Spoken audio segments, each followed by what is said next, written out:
Welcome to the Banker Lamp. Please enjoy the video. In this video, I will show you how to make French toast dessert. This recipe transforms a breakfast classic into an irresistible sweet treat perfect for any time of day. We'll start by selecting the best ingredients, focusing on quality brioche bread for that perfect texture. Then, I'll guide you through creating a luxurious custard batter that will infuse every bite with incredible flavor. Get ready to elevate your dessert game with this simple, yet decadent dish. Now, let's create the heart of our French toast, the rich custard batter.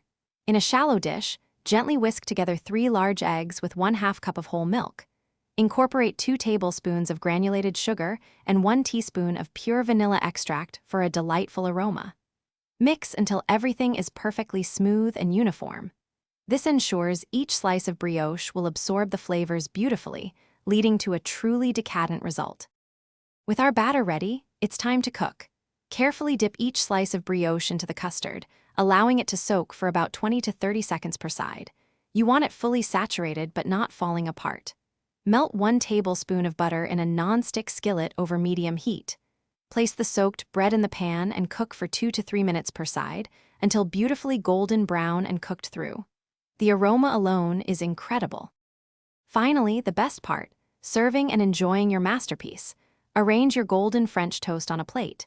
Garnish generously with fresh berries, a light dusting of powdered sugar, and a drizzle of warm maple syrup.